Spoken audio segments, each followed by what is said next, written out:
So I'm going to call this meeting to order. This is meeting number 24 of fiscal year 23.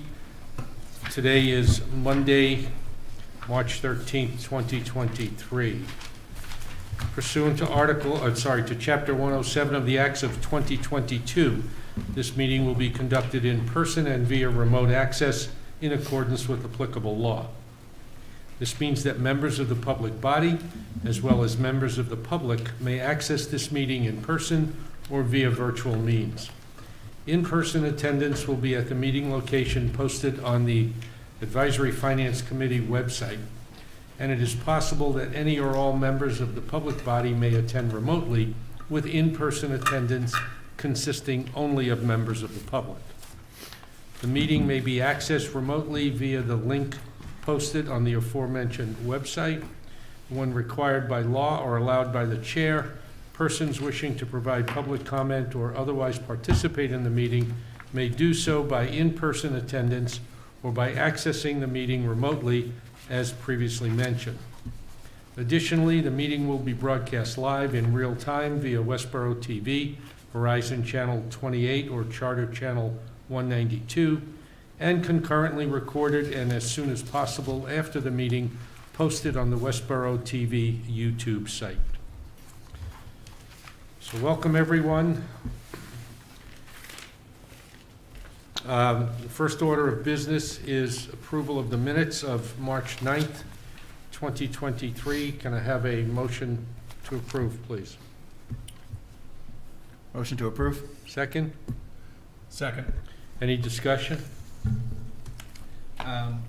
I noticed one correction is I marked down Beth as both being voting for the minutes last time and not being present, so she wasn't here yet. So I will actually already amended it. You made the amendment? Okay. I will make the amendment. So we can accept as amended. It's the only major problem I did. We don't need a roll call vote since there's no one on remote access. We can do this all by show of hands.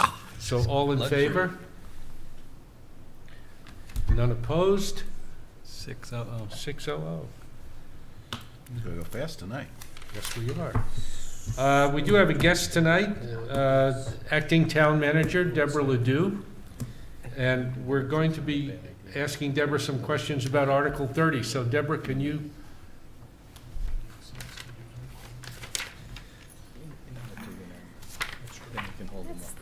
So Article 30 indicates that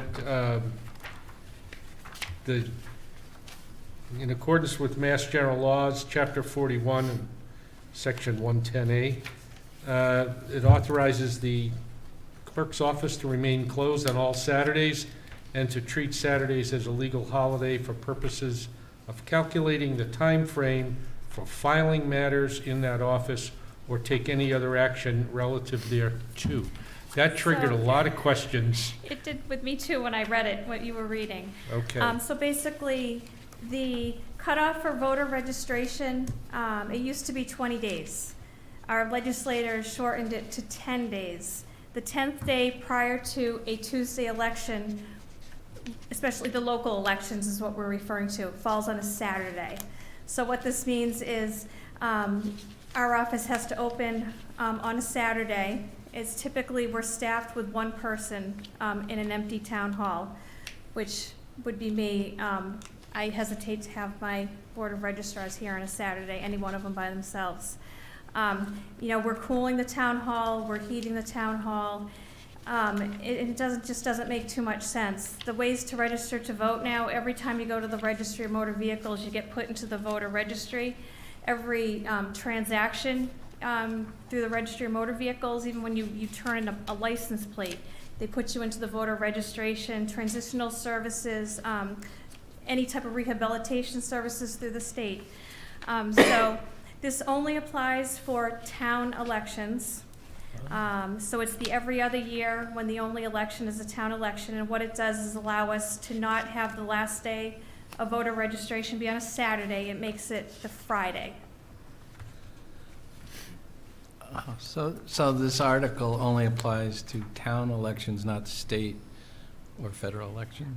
So because of early voting, We are working every So Saturday. the majority of the question, for me anyway, was, while I was in favor of you not being required to be open Saturday, I was for especially the reasons that you just outlined, Yeah. I was hoping that there would still be some Saturdays for Mhm. early voting, because I thought that was particularly useful. So I just Yeah. wanted to find out whether the intent was that we'd still have some Saturdays for early voting on the big elections. Yeah, so the town. 10th day, while it falls on a Saturday, if you get into the state and the federal elections, there's going to be early voting. So early voting, you're required to stay open a Saturday and a Sunday. Oh. The 2 weekends, not the immediate weekend before an election, that's when we're preparing for the election. This would be 2 weeks and 3 weeks before, and then you would have the early voting in person 2 weeks before during a presidential election or the general elections.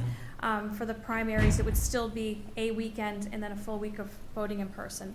This would be for town elections, where there's no in-person voting, and the only reason we open up town hall is for the purpose of registering to vote on that 10th day prior to the election, which falls on a Saturday. I worked in here last Saturday by myself from 9 to 5, and not one person came in, and that's how it works, and nobody comes in. So it's not a good use of a lot of things for, for taxpayers. That's my opinion, and that's why we're bringing it to the voters. Okay. I mean, I think that's a great explanation. I think we need to do a better job at town meeting explaining it like you explained it versus the little bit that's in here, because I think it makes perfect sense. Yeah, so one of my registrars, Judith Meltzer, will be presenting at town meeting, because I do not have an assistant town clerk right now. So she'll be presenting the article. And You'll be working. Judy's wonderful, and I'm hoping she'll get the point across to the residents. This is just for the town election on a Saturday, when there's so many ways that are available to register to vote. It's my opinion, being open until that Friday, registering 10 days prior. The voter registration at the Registry of Motor Vehicles and all the other agencies, we are processing hundreds of voter registrations a month, where we're paying for the paper and the postage and the printing and the toner and our time, and there's just so many ways to register to vote, to be open on an additional Saturday, opening town hall, cooling it, heating it, staffing it. It's just an added expense that I don't feel it's necessary, in my opinion. Any other questions? No, that was great clarification. Thank you Okay. very, very much. You're welcome. Okay, Welcome. now we can vote on that article when we get to it. Okay. All right. Thank you, for having Deborah. me in. Thanks for Appreciate it. coming. Okay. At the last meeting, we started quite a conversation around the establishment of sewer and water fees, and with respect to some of the articles that we were about ready to discuss. And given all of the questions and some of the conversations, I thought it was a good idea to invite Leah Talbot, the Finance Director, and Chris Payant, the Director of DPW, and Commissioner of Water and Sewer, to help us out understanding how the rates are set and how they're calculated, et cetera, et cetera. So however you'd like to do this, folks, we appreciate your coming in on a rainy night.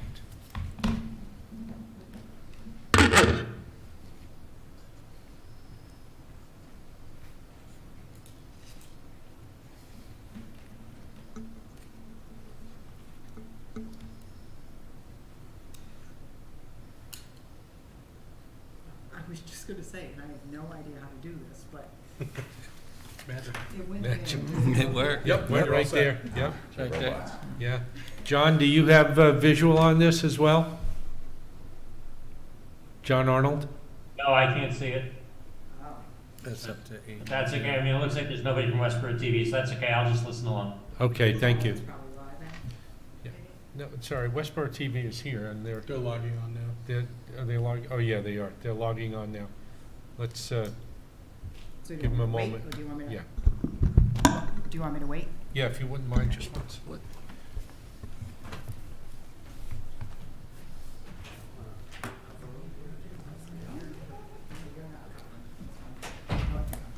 Town Clerk, Mr. Moment of Fame. Now I can see it. Okay, Thanks. great. Excellent. All right, let's go. All right, Leah Talbot, Finance Director, Christopher Payne, Director of DPW, and the Water and Sewer Commissioner. So I just have a few slides. I just thought it was important to kind of just explain, water and sewer rates a little bit, tiers and things like that, so that you maybe understand a little bit better what we do. So, all right, here we go. So, back in 2004, almost 20 years ago, we went to town meeting and we established sewer and water enterprise funds, and they were effective on July 1st of that year. Invoicing-wise, we bill 4 times a year quarterly. Back then, we used to invoice twice a year, and it was brought to our attention by a resident that they thought that we should bill 4 times a year instead of 2 times a year. They felt it was it put fairness into the process. It also helped with water conservation and leaks, because if you can imagine, if your water meter is read every 6 months and you have a leak, it's better to have it read every 3 months and have a leak and find out about that leak. So it all seemed to make perfect sense. So at some point we instituted water and sewer bills as quarterly basis. They're about 2 weeks, they follow 2 weeks ahead of the real estate tax bills, because we obviously don't want tax bills and everything due at the same time. So this is our annual timeline. It's kind of generic. There's not like a day that we say we're going to meet today, but as you are well aware of, in December and January, departments put forth operating budgets. You meet with them. We also put forth the debt principal interest budget, and obviously Chris puts forward, along with all the other major departments, capital requests to the Capital Expenditures Committee. In March, once the budgets are finalized, and by you and by the Board of Selectmen, I start looking at the calculations for the next fiscal year. Again, these are just proposed rates. After town meeting, Chris and I will sit down and figure out what that rate actually should be, and he establishes that rate, which is his purview. It has to be done prior to July 1st, because July 14th is our first billing cycle. So it has to be done before July 1st, obviously, for people to institute the rates down at the DPW. August and September, enterprise funds are also part of the balance sheet process. As you know, when you see the notification from the Department of Revenue for the certification of free cash, on that letter also is retained earnings for water, retained earnings for sewer, and thankfully now retained earnings for Country Club Operating Committee. Also in November, the enterprise funds are part of the tax rate setting process. There are forms within the tax rate sheet that have direct impact on the enterprise funds. So we have 4 sheets, enterprise funds for the 4 different enterprise funds. And obviously, if your revenues don't cover your expenses, then you have a shortfall, and you can't have a shortfall. So what that entails is a general fund subsidy. I don't know if you remember, but probably about, I want to say 3 years ago, we had a general subsidy for the country club, because the country club wasn't making enough funds, and so we had a subsidy. So that subsidy is shown on the recap sheet, basically saying that the general fund is paying for expenses that are attributable to the business activities of that enterprise fund. So we obviously try never to have a general fund subsidy. We want the water, the sewer, the country club, all to be paying for their own costs. So our water rates are 5-tier rates, and these are for commercial, residential, and they encourage conservation, which means that the more water you use, the higher the cost is to you. These are our standard rates. In fact, from what I understand, you actually can't have them opposite. Like, you can't encourage people to use water and charge them less for that water. We also have a multifamily dwelling rate, which is for buildings that use a master meter that have more than 4 or more units in them. So you can imagine, I'll use Arrive. They have 297 units in one of their buildings. So it would be unfair to say to them, you know, you're going to use the higher, that tier, because they're going to blow by that 5,000 cubic feet excess consumption like within the first day, right? So we have a multifamily dwelling rate as well, and we also have our senior low-income compassionate rate of $10 per quarter for water. Sewer, we have residential and commercial industrial. So in residential, they're billed 80% of their water usage, assuming that 20% isn't going in the toilet or into the system. And then the commercial is billed on 100% of their water usage. It's important to note that even though it says they're billed at 80%, that doesn't mean your bill is 80% of your water. So if your water bill is $100, your sewer bill isn't $80. It just means that it's calculated on 80% of the water. So, and then if you do not have, if you're not connected to public water, but you do use the town sewer, there's a quarterly flat rate as well. That's because we don't have any way of knowing how much sewer you're putting in the system, so it's just a flat rate. Again, we have the senior low-income compassionate rate. So what are in our rates? What costs are in our rates? So operation and maintenance costs, so those are the day-to-day operations of both the water and the sewer department. Also, the operation and maintenance of the wastewater treatment plant.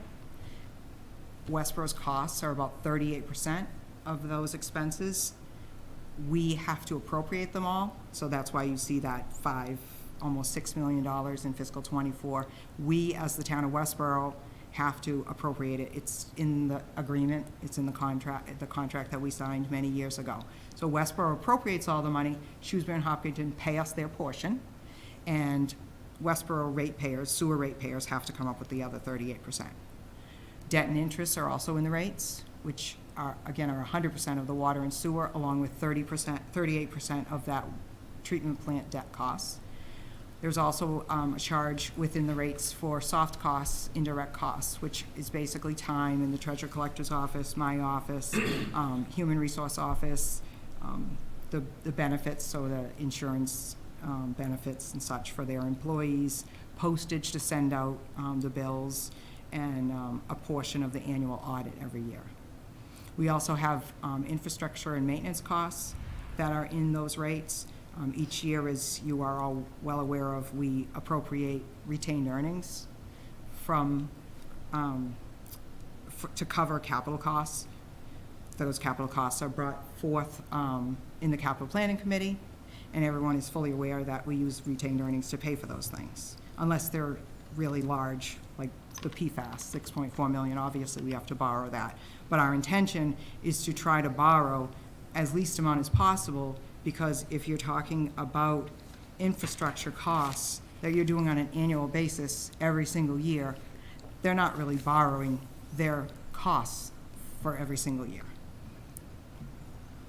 So this is an explanation of fiscal '23's water expenditures and revenue expenditures. So you can see that because we obviously don't have new rates for '24 at this point. So this is just kind of a snapshot of where we are in '23. We obviously know what our expenditures are because we've appropriated them. And the revenue is estimated. So just really quickly, water and sewer revenues obviously are not as clean and as easy as, say, a property tax. With a property tax, you know what your assessed value is, and you know what your tax rate is. You're just doing math. You're multiplying those two numbers to get your tax revenue. We don't have that luxury with water and sewer rates. We have no idea how much water and sewer you're going to use, right? So, so therefore, we estimate what our revenue is going to be based on prior use. But there's always kind of I don't want to say a guess, but there's always a kind of an unknown, right? Again, we don't know if people are going to pay their water and sewer bills. We don't know if a large business is going to leave, i.e. a number of years ago, there was a business on Otis Street that packed up and left. Their water and sewer bill was $100,000 a quarter. So that was $400,000 that just left the revenue. So, you know, we obviously can't know what we don't know. But this is our estimated revenue projection, so you can see that there will be a quote-unquote excess from revenue to expenses of that $427,000. That number is, there's no way that that number is going to be accurate, because again, those are estimates, but those funds will go into retained earnings to be appropriated next year for the capital plan. Same with sewer, except a little bit more elaborate, because we have our own salaries and wages, but we also have the costs of the treatment plant included in there. I have included the treatment plant total costs. Again, we have to appropriate all of our total costs, the debt and the operation. But you can see on the estimated revenue side that we're receiving funds in from Shrewsbury and Hopkinton to pay for their portion. And there you can see the costs are 10.8 and our revenue is only 10.9. So again, we're looking at about 175,000 to go towards next year's capital costs. You did, Mike asked me that you were interested in the impact of the 23 rates. So if I'm using my 22 as a base, we increased water rates by 4% and sewer rates by 5%. So you can see on a quarterly basis, this is just the average. So I just took the average residential, divided it by, some people obviously are paying more, some people are paying less, but this is average 1630 cubic feet.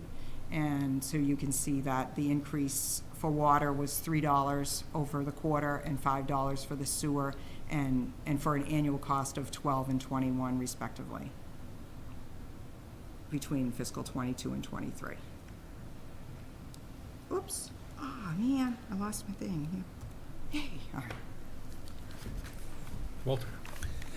Do we set the rates for Shrewsbury and Hopkinton, or did you just tell them you owe this much, but to know that, didn't you have to sort of set the rate or something? Or? No, because when you think about it, Shrewsbury has operational costs just like we have operational costs, and they have their own rates. Oh, so the rate would be more than that, but Right. But how do you decide?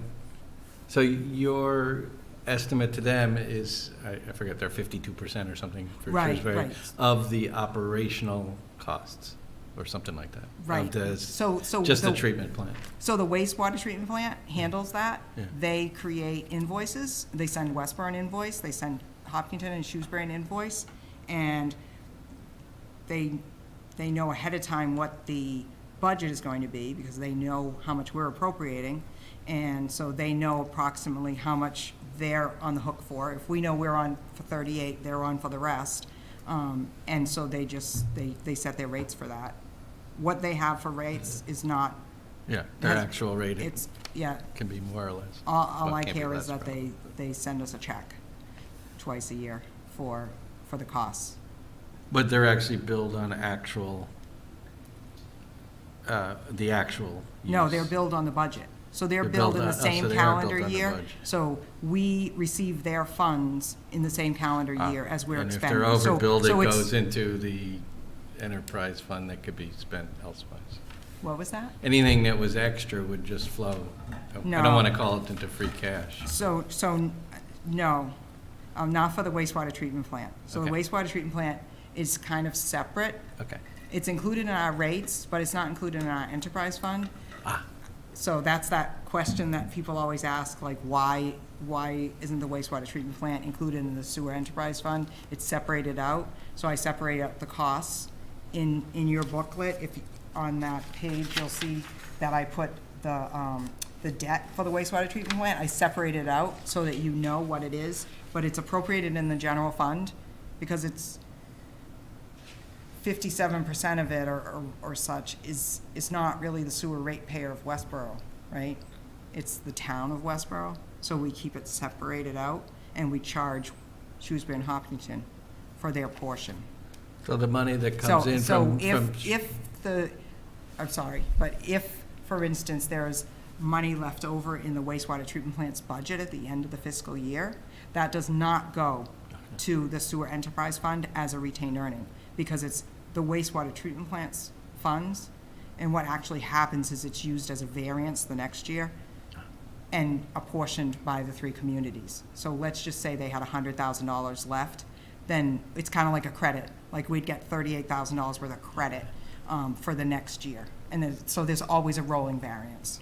So they're allowed to actually put the money in a bank account or something that's, I mean, they have their own, No, they don't. No. No, they don't. No. All of their funds go through the town of Westborough's books. They do not have okay. their own bank account. so that, That that is is, the- that's bookmarked by you then? Yes. And the money from Shrewsbury comes into our general fund as well, and then, So it comes into the sewer special revenue fund, because obviously we keep it separate from the general fund. But yes, that money comes, but it's coming in to pay for the operation and maintenance yes, of the treatment plant as well as the debt from the treatment plant. makes sense. Okay. That part does add a whole twist to it. The treatment plant adds a whole twist. Very much Yeah. so, yes, yeah. Anybody else? Rod? Yep. Either way. You mind going back to the slides that show the water and, keep going, sorry. Keep going? Yep. One more. Okay, so question I have is the capital costs that are presented as part of the expenditures. How are those from, Retained earnings. but and those are listed in terms of the different projects that we're looking at within our book? In other words, what makes up that in '23, the $1,363,000? Is Those it, are the articles. okay, that was my question. Yeah. Okay. Gene? I was just curious how you determined and I understand it's an estimate, but the number you used for the capital plan? It's just the difference between the estimates and, I understand that, but it Okay. comes from setting the rate, so, you want I mean, to take that you one? know, you've got your expenditures, Right, you've got your estimated revenue after you set the rate, but, right. you know, you must plug that capital plan number from somewhere. So our strategy has been, like Leah said earlier, we don't want to borrow every year. Yep. But we need money, right? Because otherwise we can't do the things we're asking to do.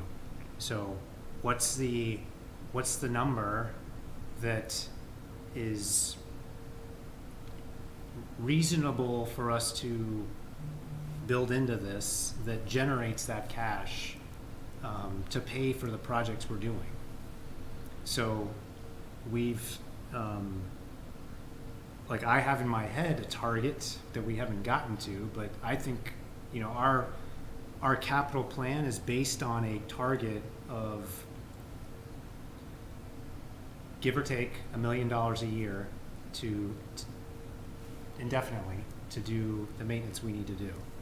And so this doesn't show that, but in my head, that's ultimately what we should get to, because otherwise we're not generating the funds we need to do the maintenance we need to do right now.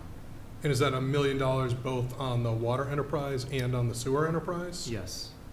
So for fiscal '23, you're 600 short on water and 900,000 short on sewer, according to where you would want to Yes. be. But So why? Why didn't you just set the rate higher and get there? Because we're trying to Because, incrementally. yes, so we could just double the rates. Right, and- no, I and- understand, and that's- get to that number. Yeah, Our thought process was, well, actually two things. One is how can we do this in a way that's gradual as opposed to just an immediate, you know, hit to everybody in terms of rates. And two, specifically for water, I mentioned before we've got a rate study that's underway right now, and so we didn't want to do anything that was really dramatic until we had that rate study complete, and because we wanted that feedback to help drive and basically confirm and validate the approach we've taken. So I go to Leah and I say, this is what I think we should do to maintain our stuff, right? And it's going to cost us this much money. And then we have a discussion about how we would put together this plan to achieve that goal. And as you pointed out, you know, this year we're not getting to that. But we made that conscious choice to say, you know, we don't need to double the rates this year. It's a gradual approach. I mean, if she showed you if you looked at the more detail, you would see that over time, we would get to that point because some of our future debt is falling off, right? That's where we gain back that 600,000 in future years over a period of time, right? Yeah. Often the debt and interest line that's there, the 1.5 million. If we're borrowing Yeah. every year, we're Right. increasing, but Yeah. we've limited, or tried to at least Yeah. limit our So if borrow. that's coming down. So we're paying that down, and then over time, that number hopefully gets bigger if we want to go with the strategy that we're proposing, to get to that million or so. Sure. Because you know that there's like an article on the warrant, and I think it's for $597,500. Yep. Ordinarily, most people would just say you gotta borrow that, because you don't have $600,000. We're taking $600,000 from retained earnings because we don't wanna borrow it. Because if we take that and we divide it out by 20 years, you're gonna be paying for it for 20 years, but, oh, wait, he still needs to do more maintenance next year. So what are you gonna do with that $600,000? And the $600,000 after that, so, Yeah, no, I Yeah. understand that. That makes Okay. sense. I'm just, if you think you need $1 million, I still question why you set it at 400,000, but again, it's an estimate, so, yeah. you'll deal with that next year. I would expect that capital plan number would be bigger next year, right? Yeah, Yeah, to make up for the shortfall from this year, right. from the target. And then the other question I had on the I'm sorry, not wastewater. I keep doing this. The Stormwater Enterprise Fund, the rate on that in the bylaw, the proposal would be that the select board would approve those rates. Is that correct? Yes, that's what And that's what's proposed. why on that enterprise fund would the select board approve it, but on the water and sewer, the select board does not approve the rates? The charter says what it says about the water and sewer commissioner. It doesn't speak to stormwater. And we could certainly propose that, but I just didn't think that that would fly. So, I mean, I didn't want to kind of waste time talking about it when I really expected that the feedback would be, I mean, I know it's maybe joking, but everybody keeps telling me I'm the guy, but they kind of say it with this, it shouldn't be me. And, it's the DPW director, I mean. And so, so I hear that, and I'm like, well, then I'm going to come in and say it should be that way for stormwater. And I kind of, based on that, I'm anticipating the answer is no way. So I didn't see the value in spending the time debating it when, for me, at the end of the day, it really doesn't matter. I mean, I'll come to the select board and ask them to approve something, and if they do, then we'll move on. So that's really how we got to the stormwater proposal. Yeah. Unless you have any. Oh, no, comments. he's kind of looking over here, and I'm thinking, oh, I'm out of that one. No, I mean, Yeah. that's what I mean, I don't remember when the water and sewer enterprise funds were voted on. I'm surprised that there isn't more oversight on the rate setting. That's all. Clearly with the proposal for the stormwater enterprise funds, with that oversight in there, in hindsight, it looks like. I mean, there is oversight because everything we do every year is approved by you or the town. No, I understand And the so- spending out of the enterprise fund is voted on by the town. I understand that. Walter? Could you explain the subtle to me, but not to you, difference between expenses and the capital cost? Because some of that expenses is also repairing things, I assume, because some little thing breaks, or maybe it's something else, I don't know what it is. In this thing, there's $2 million of expenses, so. That's the expense budget that you vote at town meeting. Well, I know, but what is that used in the context of water versus, I know we often, the capital will vote to fix a specific Yeah. thing, but there must be lots of things you fix every day or do every day that need little parts or something. Yeah, a Is big what chunk of is? that is the contract we have with Veolia to run our treatment plant. But things like fuel, materials, parts, that's all that money. The capital expenses are capital projects, so the things that meet the threshold for the capital guidance we have, which are things above a certain dollar threshold, and they have a lifespan that's, I forget 5 years, I think. 5 years or it's something that you replace, like a motor that's going to last you another 10, 15, 20 years versus fixing a pipe out in the street. And so expenses that cover any salaries for people who aren't employees, essentially too, right? I mean, Well, if you yeah. hire a contractor. Yes. Right, yeah, the Yeah. contract with Veolia is included in that. And other contracts that we have. So we have Yeah. backflow, like we have all kinds of other contracts with, Yeah. for services that we need to provide that are regulatory, whatever, and that's all funded out of the expenses. So my observation in terms of the accountability for stormwater versus water and sewer, stormwater to me seems to me that it's a strictly capital expense. So that makes sense that the select board would be responsible for saying, hey, we have we have capital expenditures. We should be setting rates that would meet that versus water and sewer, which are consumption-based, consumer consumption. So I understand why that belongs sort of under a commissioner, different sort of a structure, somebody who's ultimately responsible for that. So in my mind, I see it logically where there's a divide between the two. Whether that's intentional or not, I don't know, but that to me seems to make sense.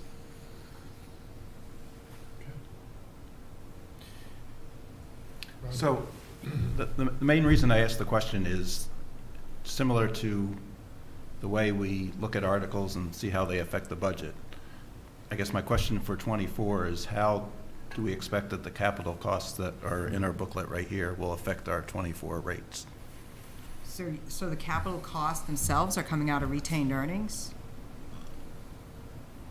Okay? and so they'll be deducted from retained earnings, so they won't have a direct correlation to the rates themselves, because their use doesn't impact the rates, except for the borrow, the 6.4 PFAS, which obviously is a borrow, which will be a future cost.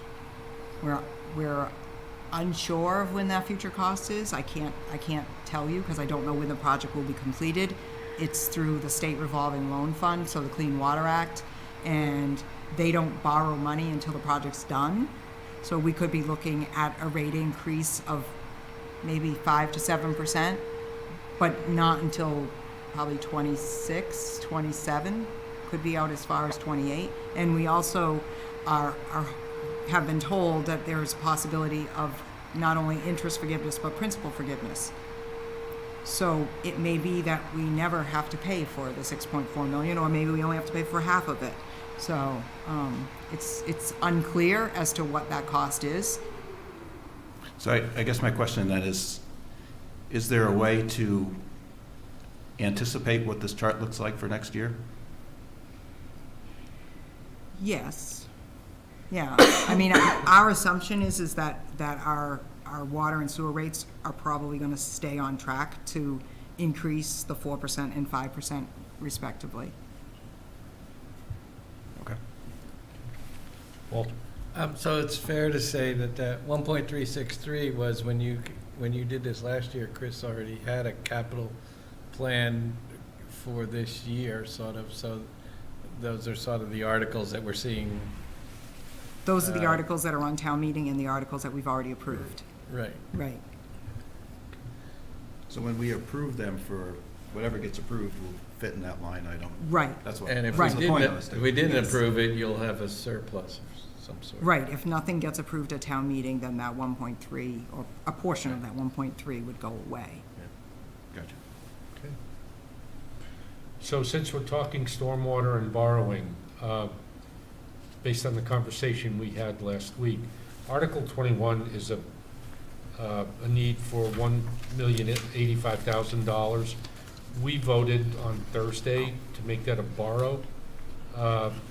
Based on our conversation, it looks like we probably are better off looking at that as a free cash. Yes. Can you explain why we should do that? So Christy and I got on a phone call with our financial advisor, because after we were on the phone with Standard & Poor's, they put out our ratings letter, and they said that everything was good right now, you know, but they also cautioned us on borrowing costs in the future.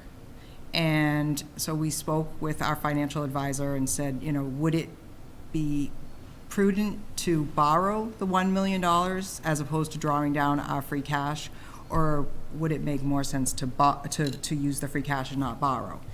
And she felt as though it was more prudent to use free cash, because we had told the folks on the line, the analysts on the line at Standard & Poor's, that we were planning on drawing down some of our reserves.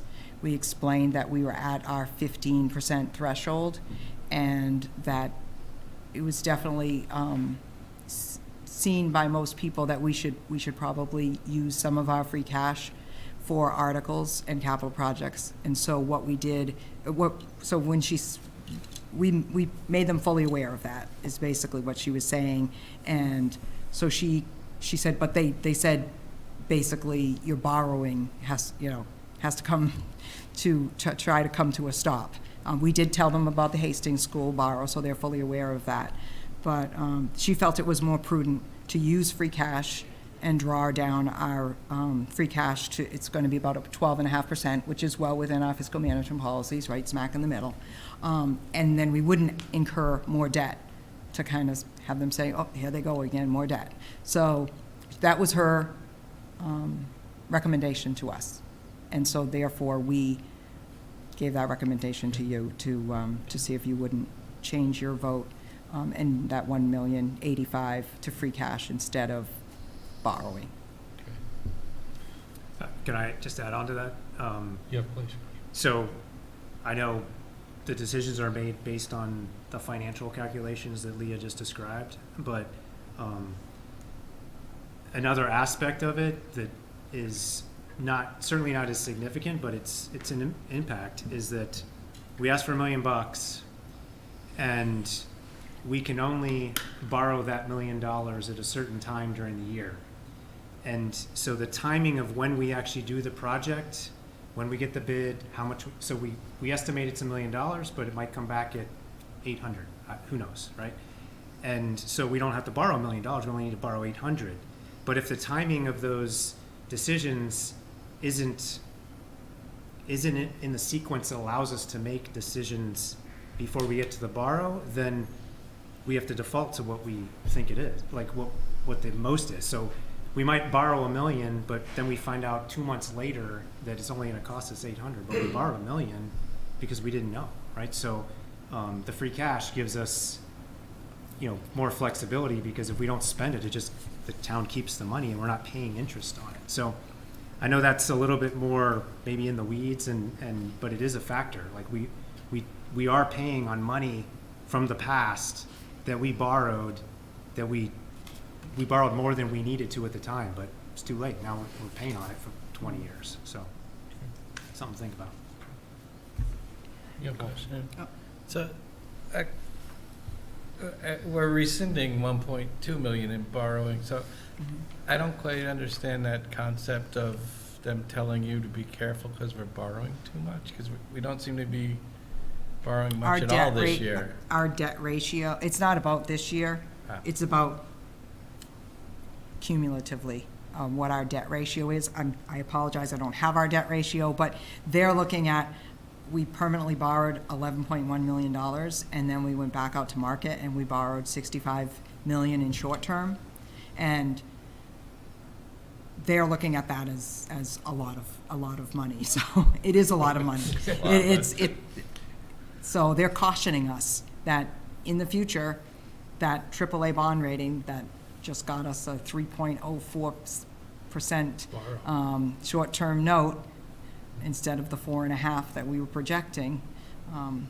That's the reason why. But if it goes to a AAA with a negative outlook or downgraded, that obviously affects things. So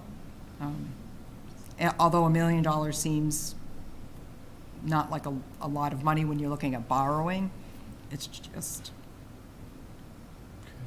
just another borrow. It's still a cost to the It's- taxpayer. Yeah, By the way, just out of curiosity, you know how we break down, we take the estimated average home tax bill, we break it down to some of the key components.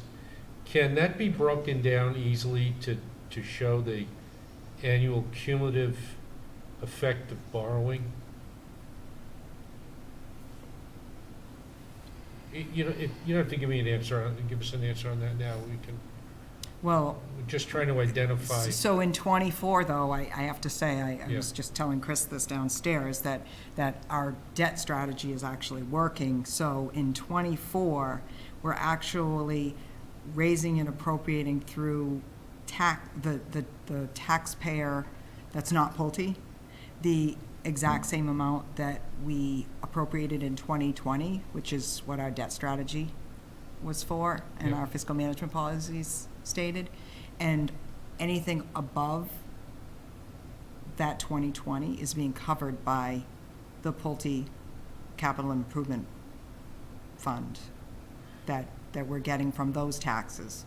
So, in essence, there's nothing over the 2020 that's hitting the taxpayer Right now, in 2024. right. Right, Yeah, because we always warn in our letter that, you know, the more spending and borrowing, you have this cumulative effect on the Right. tax rate. right, absolutely. And there was some thought as to whether or not, as we identify things like the school is Mhm. X percent, you know, town is X percent, how much is borrow as a percentage of what that actual tax bill is? Even if it's, you know, the 2020 number, Mhm. it would be helpful to let the, you know, the taxpayers understand the components of that tax bill. And because, you know, they always ask the question, why are my taxes going up? Mhm. Okay? And that's why we try to break it out as much as we do. So if that's possible to do, So you're asking to do the entire budget like that, then, not just the debt?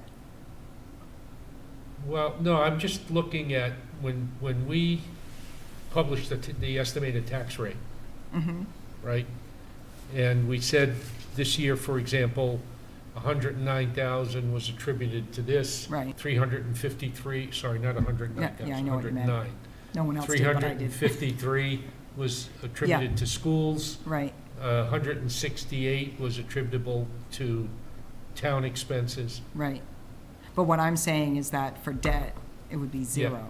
It would be what? It would be zero because we're still at the 2020 2020. level that we've already raised. Okay. So next time we have an increase because of debt, Right, it should be shown as a component. right. Okay. Right? So I'm just looking at the sheet here, and forgive my It's, lack of knowledge on it, but the debt schools and towns from 23 goes to 10,176 to 10,786. Right. So isn't But that our Pulte funds, so every time they build a new building, there's more taxes generated. okay. So that's the whole debt strategy of the I see. 14 buildings over the next 10 years. Okay. And so we're receiving that difference, that $700,000 in Pulte real estate tax revenue more than we did last year. Walter? So, all the every amount of money from all real estate taxes, that Pulte property goes into this capital fund. But in effect, that means the fire, police, schools, or whatever are not being paid for by Pulte at all. So while the capital's not going up, I'm gonna assume that that amount that they would use has to go up on the rest of the people. I mean, that's one of the trade-offs when you siphon off or cordon off a section of income and say, this income's only for this, but those people actually don't just use capital, they use everything. Right, Am I but I thinking guess I about would that at say, all? I would say that argument should have been brought up when you approved it at town meeting and we had a special act by I'm the just asking you a No, question. no. I'm not complaining about it. No, I'm just trying to well, understand it. Right, you're trying to understand it, Yeah. but you approved it. You went to town meeting. probably did. You approved the special act. We went to the legislature and got the special act approved, which states that real estate taxes that are derived from Pulte and motor vehicle excise taxes that are derived from Pulte go into this special account that is to be paid for debt and capital items. Okay. And then every year, your motion on the town meeting floor is to appropriate X amount of dollars from that capital improvement fund for the cost of debt. So, And which motion is that? huh? The budget. Oh, it's in the budget. it's- It's part of the budget. It's one part it's of an your item in the motion. budget. Yeah. Andrew? So going back to the scenario that Chris raised, a two-part question. This is a scenario whereby during a borrow, because of the timing, we borrow $1 million, even though we only needed 800, we have that extra 200. So my first part of my question is, that scenario isn't just unique to the buildings and grounds or anything. That's the kind of thing that could happen for any of our borrows, right? So yes, but we wholeheartedly attempt not to do Well, I that. totally understand So that. I Totally understand I that. kind of hold people's feet to the fire and say, I need a cash flow, and we only borrow what is on the cash flow. So if their OPM gives me a cash flow and we have a contract that Yep. says that they're going to expend X amount of dollars over the next year, then I will borrow that money. But if they don't give me a cash flow and tell me how much we're going to need, we don't borrow what they don't need. Okay. So, But I guess the scenario is not unique to DPW. That's the truth of anything we do, right? So the follow-up to that question then would be, in those rare instances, and no to take nothing away from what you do to stay on top of these things, but in those rare instances, those funds that are borrowed, how are they expended? Because they're not just going to sit in our books and get paid off. Clearly, they're going to go to offset something somewhere. Where would we see that activity happening? so the only way that they can be expended is to be reappropriated. Yeah. So therefore, if you remember, a couple of years ago, we went to town meeting and there was an article that had many funding sources and it got very confusing. It's a Some of- school one, yeah. You said it, not me. But there was a couple items in there, I believe, that were for surplus funds. Yep. So those funds have to go to town meeting.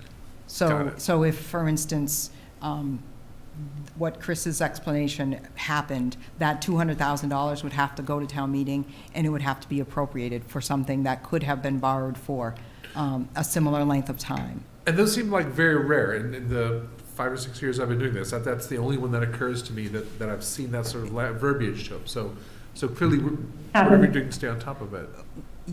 Like I said, Yeah. I Okay. really kind of hold their feet to the fire and ask for a cash flow basis. Again, with a contract in hand, saying this is the contract. Yep. It's for $1 million, and the OPM is telling me how much is going to be expended over that year, and I don't borrow more than that. Yep.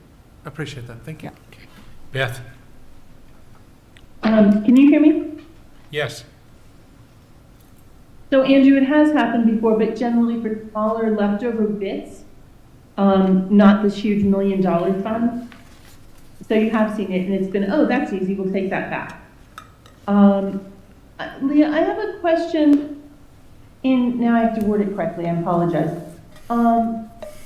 When we're making these decisions to use free cash rather than borrow, I mean, right now, interest rates are lower than they're projected to be in the future, or are we looking so far out with interest rates we don't know what they're going to do? Because that seemed like it was more logical to borrow now and use free cash later as interest rates go up.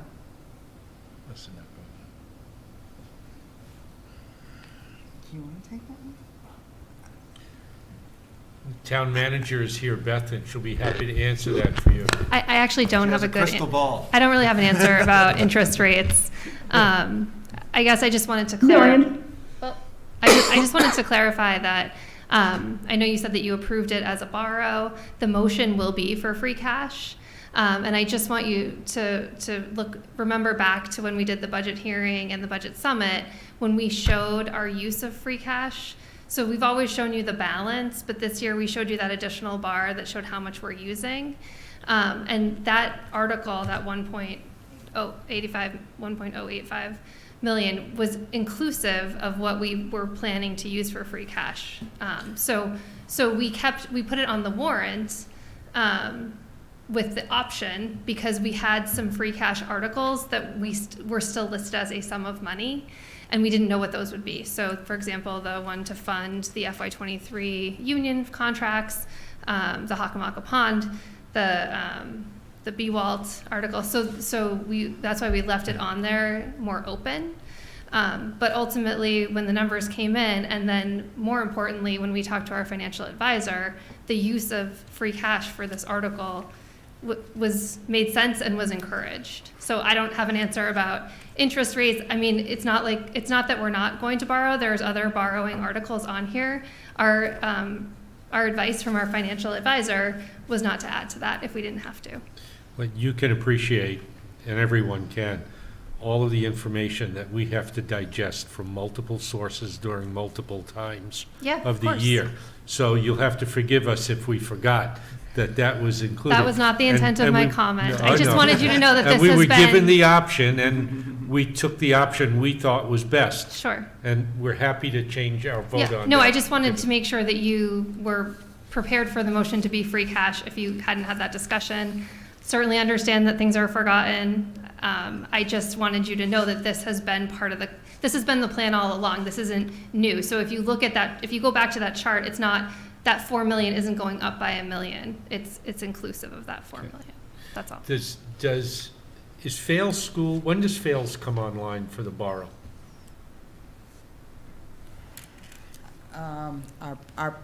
Right now, the plan is to continue to short-term borrow and slowly permanently borrow. So again, we just went out to bid and we borrowed 11.1, and that was the Hastings preschool pre-K project. And so that now is permanently borrowed. So next year, we'll probably permanently borrow another $10-15 million to slowly chip away at the 65 million. But again, trying to do it in concert with the Pulte increase in taxes at the same time. Okay. So I don't believe that we would ever take the 41 million and just permanently borrow it in one fiscal year. Okay. So, but again, it's also included somewhat because of the fact that we're already making what's required. They're required payments. They're not permanent debt, but they're required. So it's like 1/28 of the payment. So, for instance, when we borrowed $9 million 3 years ago, this year that $321,500 is included in the budget. So we're making not quite the 1/20th payment, but almost the 1/28th payment. So those things are included. So when we do finally go to permanently borrow, it won't be such a hit because we're already somewhat paying down the principal. And then, of course, we pay down anything that we have kind of extra in that budget to pay down, to try to knock that principal down. So. Thank you, that's You're welcome. helpful. Just one last one. Yes, How hard would it be to do this slide for '24?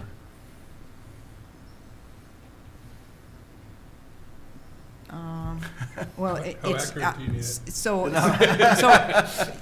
he's an engineer, you know how accurate, it's like an accountant. it wouldn't be extremely difficult. There would be some items on there, obviously, that would not be accurate because I don't know what the capital costs are going to be for '24, because those capital costs are for retained earnings that are in the current fiscal year that we're going to town meeting for. Okay. So, If there are no more questions, let me thank both of you for, this is probably, I've been doing this like Andrew, 6 years or so, whatever, and this is the most comprehensive explanation of water and sewer fees that I don't even think we've had one like this, Andrew, do you? I don't recall, No, No. it's really great. Thank you very, very much. If you would, Walter is great at doing minutes. In fact, he's fabulous. I would hang that tag on him. But if you could provide a copy of that, that would be very, very helpful. Okay. And it's also good for our records, too. We'll have an understanding to pass on to new people. Thank you both again. I You're welcome. appreciate your taking your time to come in. Thank you. you're welcome. Thank you.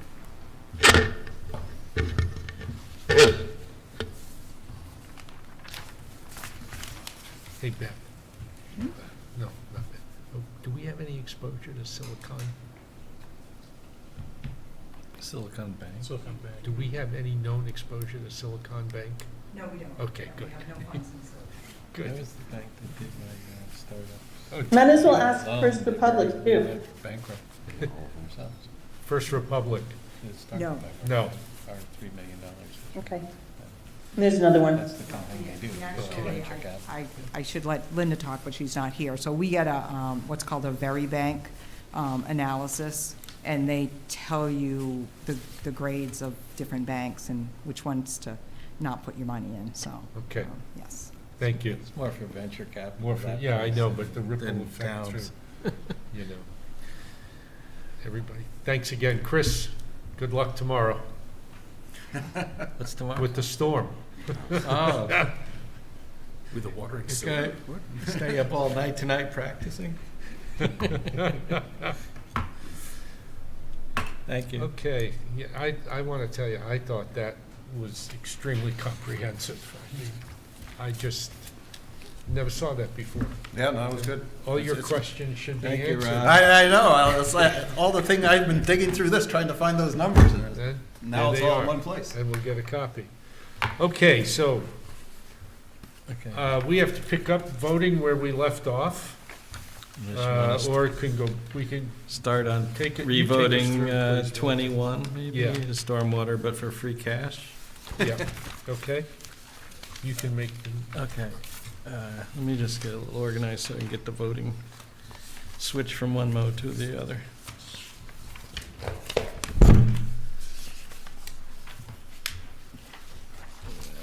Okay. And I need water. Article 21. So, I move the AFC recommends to the town to transfer from free cash $1,085,000 for the purpose of stormwater system improvements, as written in Article 21. Second. discussion? Okay, now we have to go alphabetical, since Beth is here. Sorry. That's all right, Beth. In So Beth, Blumberg, yes. Bradley, yes. Dolan, yes. Leslie, yes.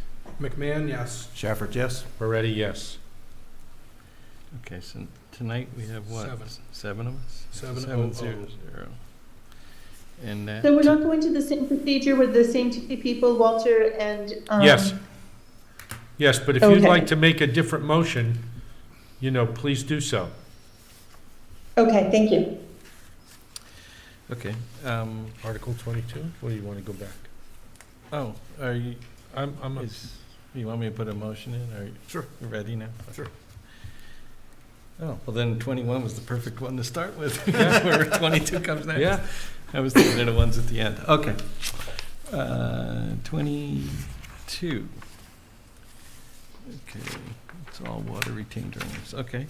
I move the AFC recommend the town to vote in favor of a transfer from water retained earnings of $50,000 for water distribution system improvements. sure. Second? Okay.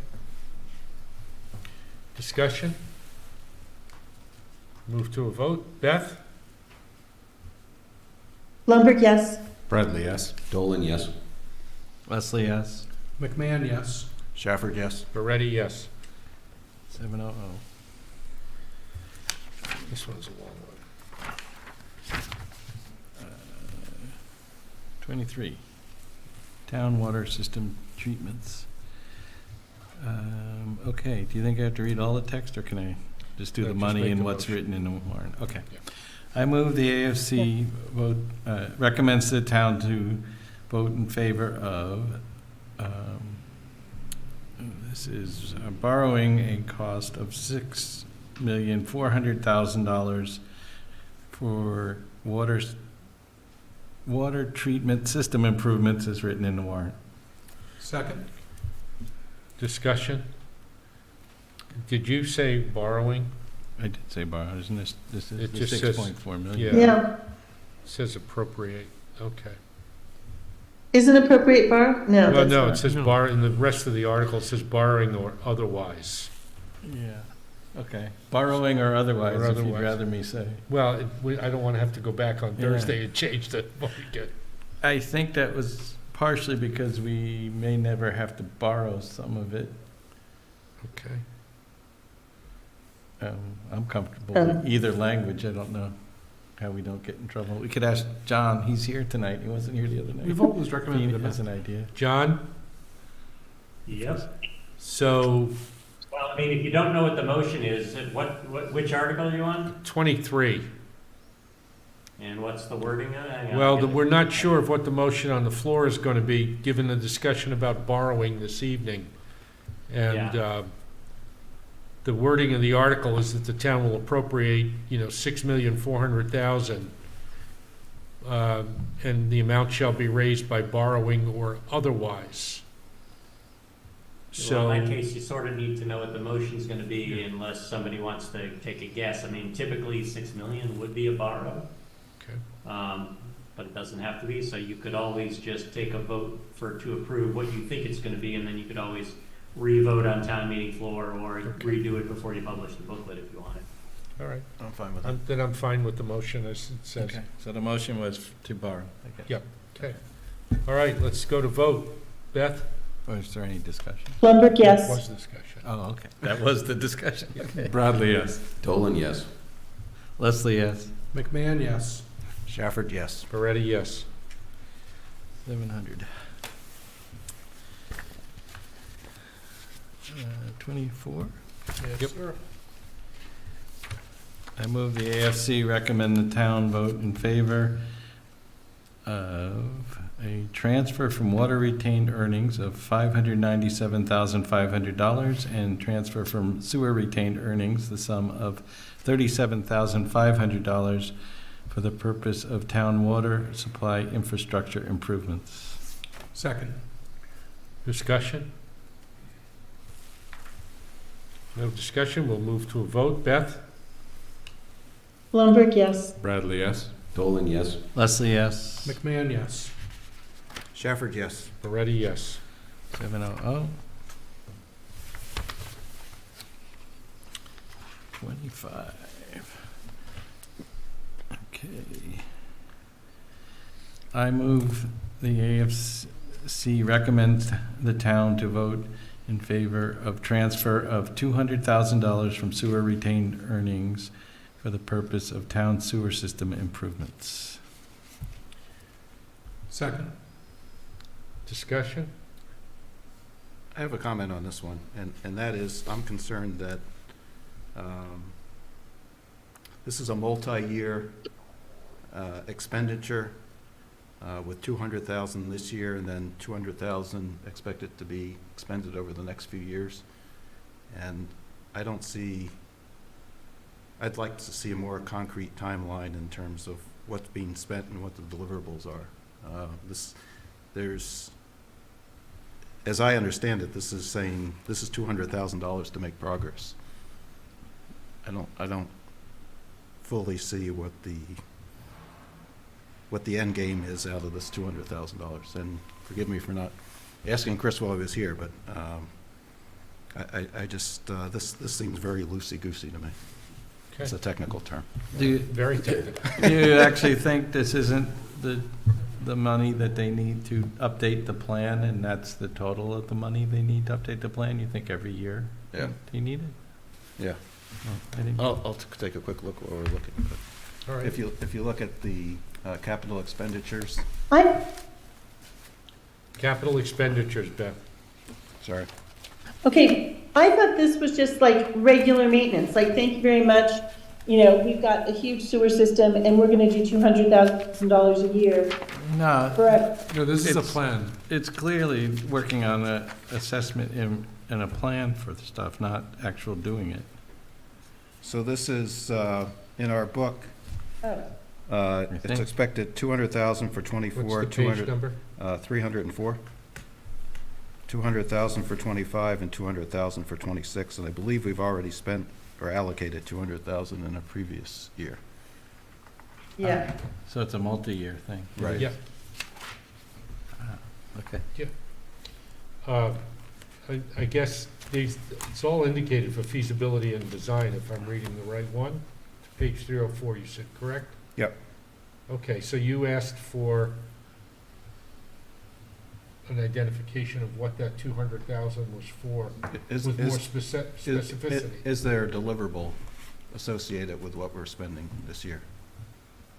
Or is it just progress towards something that's gonna cost another $400,000? Okay, why don't we try to get that answer, and we'll go back to this article on Thursday? Sounds good.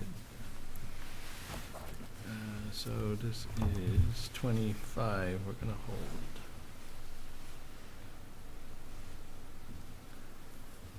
Just,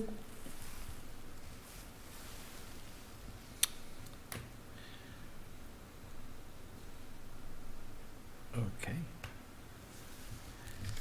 So I withdraw my motion, I guess.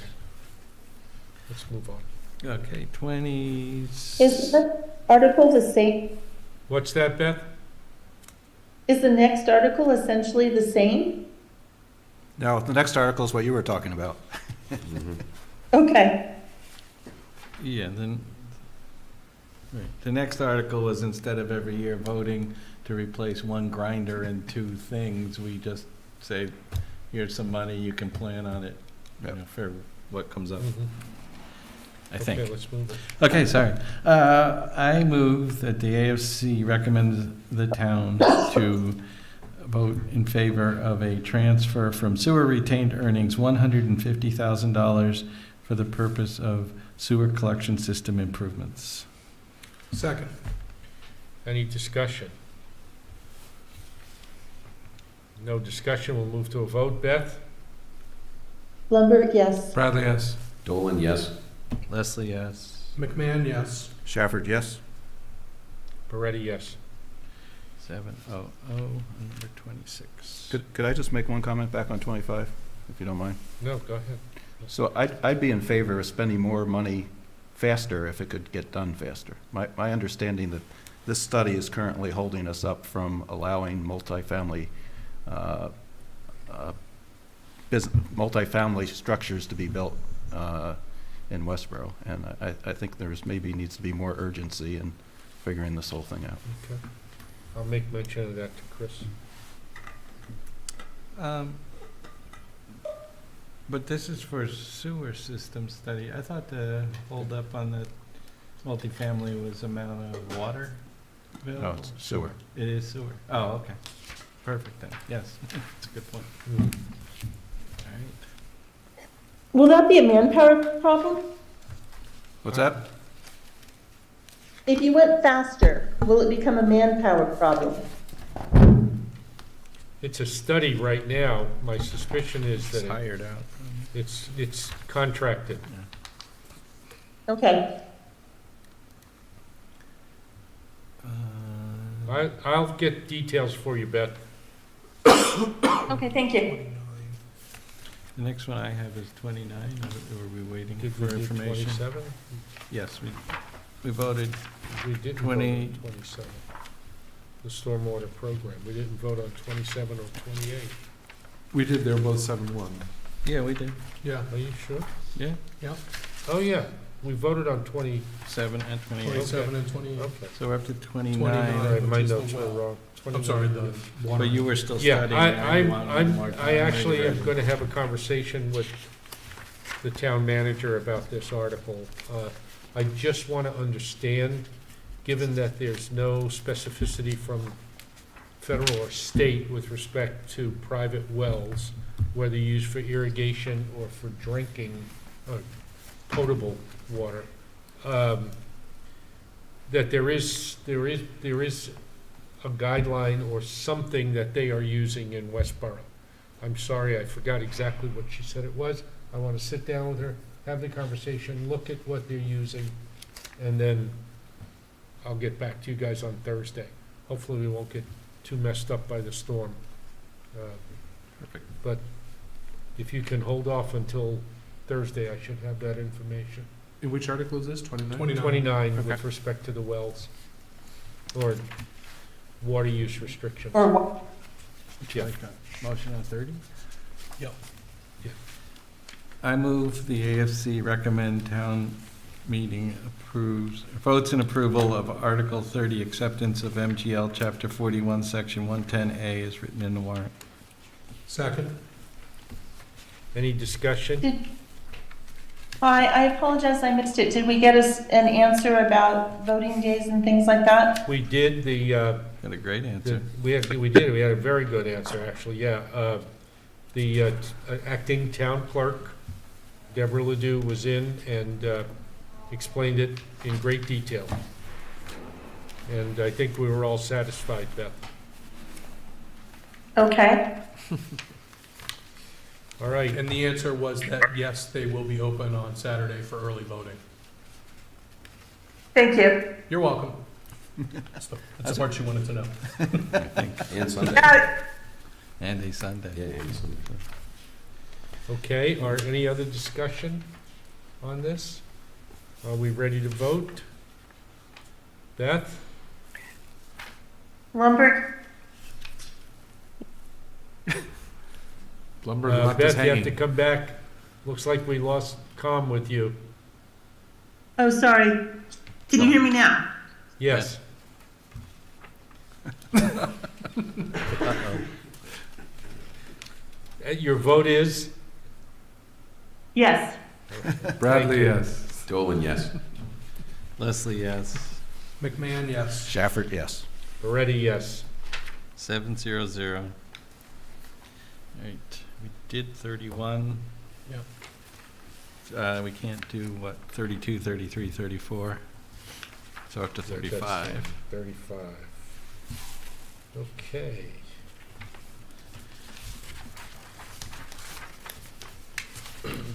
Now we'll see who let the Animal dogs out. control. Go ahead, you can say. No, no. Okay, I move the AFC recommends the town to vote in favor of Article 34 to amend the animal control bylaw as written in warrant. Second. Any discussion It's on Article this? 35, Walter. I thought I said 35. Walter, it's 35, you said 34. Okay. Same motion, but 35. Second. All right, any discussion on this article? Does anybody want to say it? No. Okay. We'll go to a vote. Beth? Lumberg, yes. Bradley, yes. Dolan, yes. Leslie, yes. McMahon, yes. Shafford, yes. Moretti, yes. 700 in favor. What did we not say? Who let the dogs out? Oh. Now we go with the whole song and Walter has been just dying to say that. I was gonna ask Beth if the cat got her tongue. that's good. Just, All right, Article 36 next. Election, okay. I move the AFC recommend town meeting votes in favor of amending the general bylaws, timing of town meeting, and town election in Article 36 is written in the warrant. Second. any discussion? We'll go to a vote. Beth? Blumberg, yes. Bradley, yes? Dolan, yes.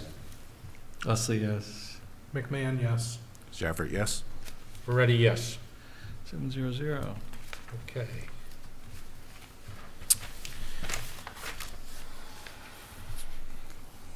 Okay. 38. 37. 37. I move the AFC recommend the town to vote in favor of acceptance of Quick Farm Road, Article 37 is written in the warrant. Second. Discussion on this? Okay, we'll move to a vote. Beth? Blumberg, yes. Bradley, yes? Dolan, yes. Leslie, yes. McMahon, yes. Shafford, yes. Moretti, yes. 700. Article 38. 38. I recommend the AFC, I move the AFC recommends town meeting to vote in favor of amending Article 15 of the general bylaws as written in the warrant. Second. Discussion? This one seems straightforward. Okay, we'll go to a vote. We're on Article 38? Yes. Okay, just wanted to make sure I wasn't messing up here. Blumberg, yes. Bradley, yes? Dolan, yes. Leslie, yes. McMahon, yes. Shafford, yes. Moretti, yes. 700. 39. Is there an appetite on the committee to vote on Article 39 in general? What happened? Yeah, so- Yeah. Yeah. No, and not just, Last I checked, it's an article. no. Well, let me just finish. Not just recommending that It's an opinion. it's poll. an opinion and we give it to the town meeting to vote for as they see fit. That's all I'm giving you the option to do. We can vote on it now if you'd like, or pass over it and give it to town meeting to make the decision. I mean, and I'm of the mind that they're all opinion polls, and that it's our charge to recommend. There is precedent. We did do this once I before. understand, Yeah. I'm just saying, Just- that's, Well, I want to make sure, given the nature of the article and the presentation that we heard from the gentleman, Boyd, that we have that option. But if you want to vote on it, we'll vote on it. It's okay. All right, we'll move to the vote. Is there any, you want to make the motion? Or did you- Well, I personally would make a motion to defeat it, so I don't know if someone wanted to make a motion in favor, they're welcome to. Well, I think that might be the case, to make the motion so that it's an affirmative to defeat, and we'll either defeat it or we won't. Okay, well, I was just thinking it was fair if somebody wanted to make a motion to approve it, that's certainly doing it in the positive, like we've done everything else would be fair, but Well, the I'm motion, happy to make the motion the other way, but I'm not, I don't really want to make a motion in favor of it myself. without presuming that we would vote in favor of repeating, or of not supporting this article, the article we do recommend will have to be voting in the affirmative to reject, if Yes. that's what we end up going. Yeah. So procedurally, we may want to do the affirmative, see if it gets voted down, and then re-vote the negative. But if that's where we're gonna end up, there's nothing procedurally wrong with us starting there, if we think that's where we're Yeah, gonna end up. starting with the affirmative Okay, motion, and then we'll just vote and see where okay, it is. okay, I can do that. I move AFC recommends the town meeting to vote in favor of Article 39, to abandon the Westborough Climate Action Plan. Is there a second? Bradley, second. Any discussion? Okay, well, as much as I appreciate Mr. Conklin doing the effort and the work of it, I found that, for one thing, the fact that he thought it would have no impact makes, is a good reason alone to not pass a change to bylaws which costs us money or any regulation to process. But second, I didn't buy most of what he was selling. So my comment would be that, as I understand it, please correct me if I'm wrong, that the climate action plan is a recommendation. It's not a requirement. And I think as we move forward that we just analyze the fiscal impact of some of those decisions, which is what our job is to begin with. But I would not, I don't think it should be abandoned. I think that sums up, it's similar to the master plan. It's a guideline.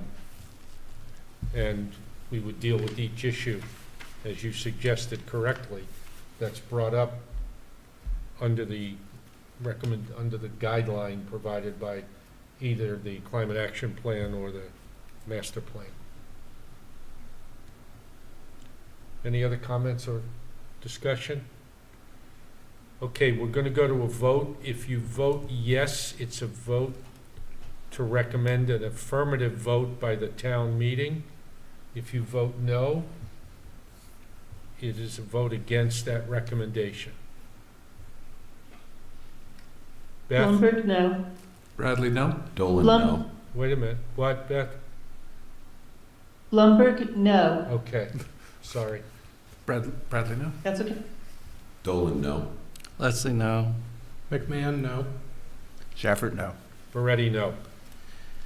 070. So I would like to make a motion to recommend to town meeting to vote to defeat Article 39, abandon Westborough Climate Action Plan. Second. Discussion? My only question is, do we really need to take the second vote? Well, let's find out. John? Because we haven't passed anything.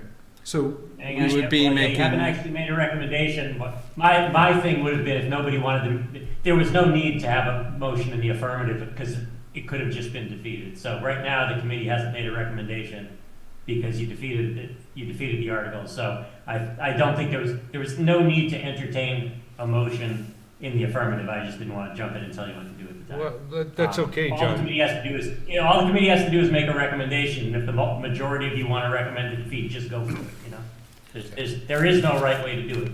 You just have to, but you do have that. So we don't have to do it twice. So to answer Ron, because our motion is defeated, we've taken no action. So we could Oh, I put see. nothing in the book. Oh, I see. We have to have something to pass. Right. Much Yeah, like that's why it would have been. we did with the If you really library. felt most of you were going to go one way or the other, you should have just gone that way. we had to end up making a motion to defeat it because our motion to pass the library Did not pass, Okay, didn't pass. got it. so. All right, so we Moved do and have to seconded. make a motion to defeat. It was moved and It's seconded, It's moved and yeah. seconded. Okay. We just have Straight to to vote. vote or discuss. Any more discussion on this?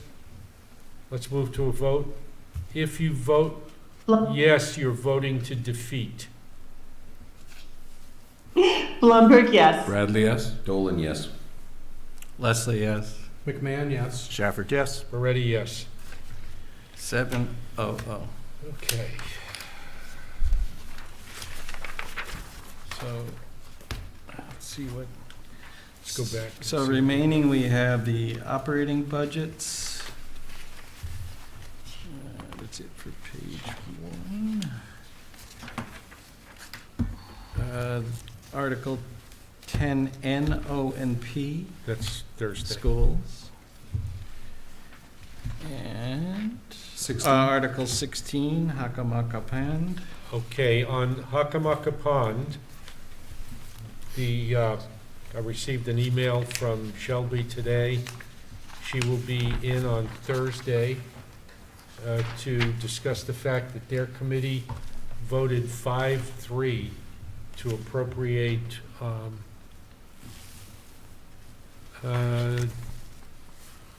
where the heck is that amount? $30,820 for preparation of a work plan document, bid documents, and a health and safety plan. So we'll take that article up on Thursday.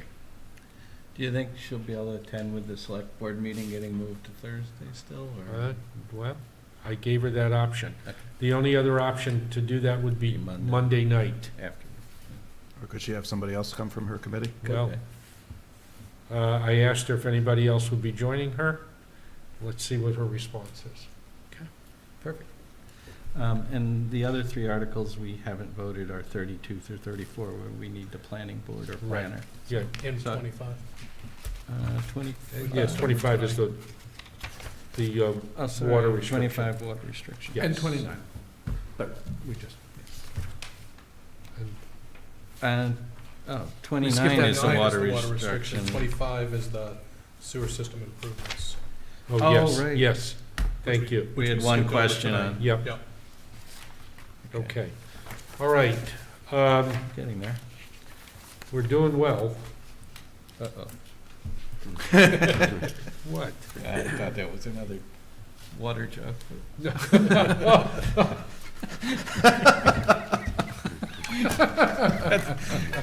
Oh, Don't be All a right. drip. yeah, totally unintended pun. Okay. Sorry. May I ask about the operating budgets? I know that we have what's in the budget book, but did I see that there's been adjustments that have been made? Yes, or- they have, and I got a series of pages from Leah on Friday. I'm going to ask her to send me a electronic copy, and I will get those out to you immediately, as soon Thank as you. I get them. Can you do a favor? It may be my lack of technical prowess, but I can't get a full page to print on a full page. I know I have the same problem sometimes. Then just read it electronically. No. Well, what would you like Did me you to get do? a full page? Oh, like when you print the Yeah, when- PDF, they must have. You can ask a millennial. They to do it must, for you. Yeah, I know, right? they must check shrink to fit or something like That's that. my real nephew. Printer. If they did in Excel instead of Google Docs, I could handle I it. can't do it. Shrink to oversized pages or something? It's a Google Doc thing. I can handle Excel, I can't handle Google Docs. Yeah, maybe that's it. You can export it to Excel. Ooh. I mean, then you're golden. Can somebody export it to Excel for me? I'll do my best. What's it, what format does it come in? Google Docs Usually can it comes export in. to Excel. Yeah, Doesn't come in. Google Docs should be able to export to Excel. yeah, I just didn't figure out It's how not to a do it. PDF, is what you're saying. Not to my knowledge. Just See what she show said. my ignorance on Here, I'll do TV. it, I'll do it live. Let me see if I can open a file. Oh, you have a copy? No, I'm just gonna open a spreadsheet in Google Docs and see how one exports it. I mean, there should be a, Oh, it's, I'll show you how to do it. Okay, Okay. You don't even need a millennial. all right. You want to show the TV audience how to do it too? believe me, I'm not a millennial. All right, listen, we have a few minutes left. I asked- Huh? R&R. Yeah, R&R. I asked the committee to review the R&R, the first draft. I did get some comments back. I thought they were well worth discussing tonight. Some of them were typographical issues, which were corrected. By the way, I had Leah also review again, for the second time, the facts, the financial facts. And there were a couple of adjustments there, nothing significant. So, Walter, you had, I'm going to come back to you, Rod, because you had some pretty comprehensive questions. But I'm going to ask Walter, because I think I answered most of yours. I think most of yours were typos, but you had a couple that were, Yes. okay. I can probably read this. All right, yeah, so my first question, which wasn't quite a typo, but I thought it was of general interest, is when Christy was here, she showed us a number of $795 on our meeting on March 2nd, yet the total increase now says $765.54 to the average single-family home. And you did answer that. I said, where did the $30 come from? And I Yeah, don't, I have I it don't right have your here. answer in front of me, so. I have it, I'm gonna just get it in a sec here. Okay, give me a second to pull this up. Come on, Ferrari.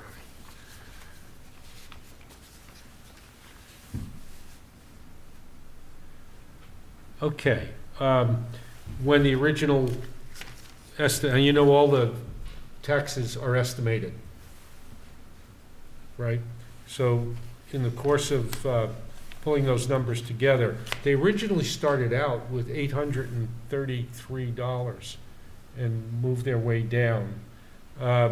It looks like the difference from what was in the book and what was here is related to insurance not coming in as high as they thought it would, and the electricity costs.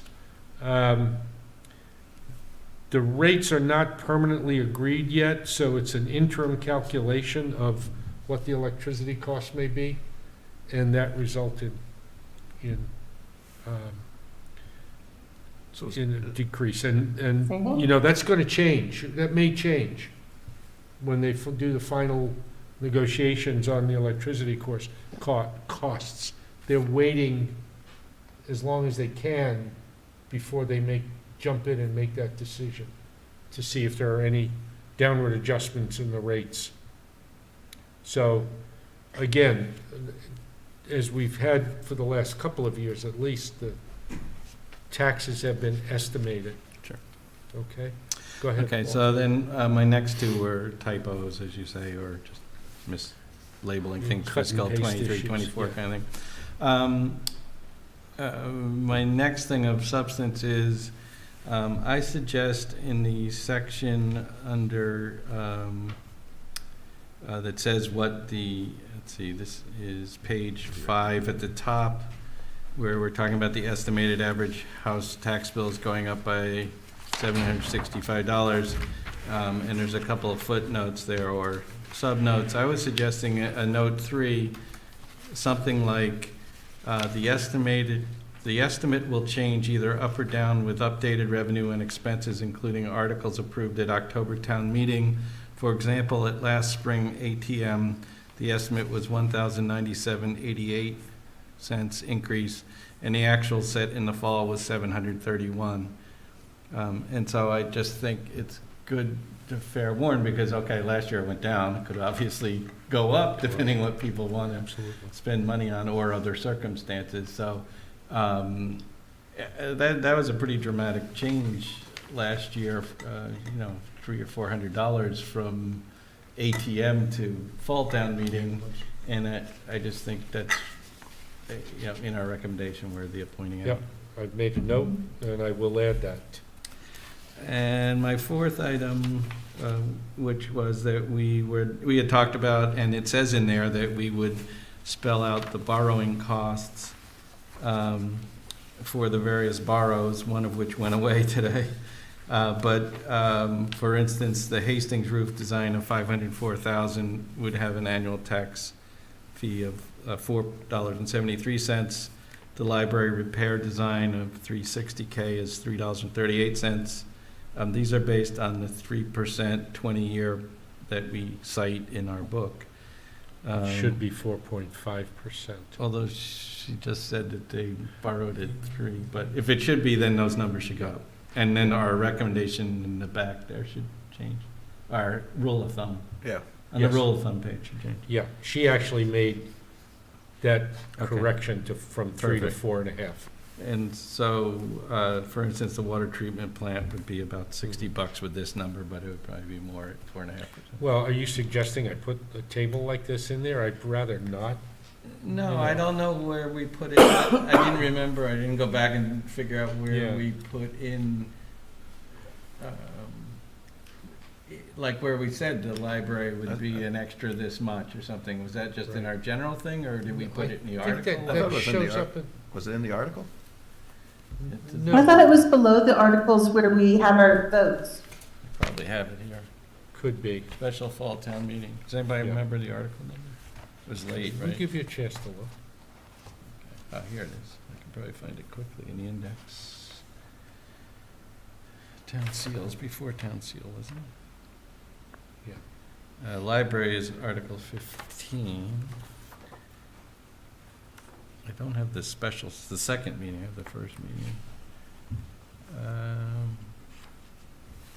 It's my minority statement. No, so maybe we Okay, I put it in think the front? It must have been in the front. There's several. Article 15. Yeah. We just said what the cost, The including the borrow, it Yeah. would be. But you're suggesting, Well, I don't because- know, I'm just throwing it out there because we said in there that it should be considered in each one, so I guess we should probably come up with where we think we should put it. if you look at the budget book that we get, there's an indication on some of the information, how much it's gonna add to the estimated tax bill. And I think what I would like to see going forward is in that budget book, when there's gonna be a borrow, that the estimated borrowing application also be shown. I think, so people have at least an understanding that this is good, this is what I was talking with her Yeah, about before, how much that's gonna add each year to a tax bill. yeah, so for in this case, in the library thing, we said how much the total interest would be, Right. which the total project, which I think is less tangible than the, before, if you're gonna pay for this much, how much is a year it's gonna cost you? Yes. Over 20 years, like for instance, the repair will cost $3.50 for the Right. average family, I think. Per year.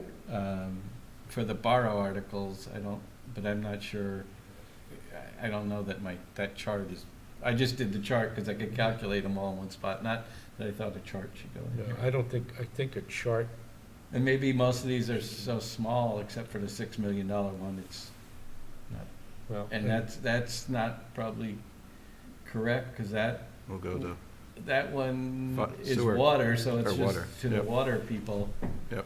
Yeah. So the number isn't probably. And then you correct, have what we're doing with Pulte and, and all the other borrowing.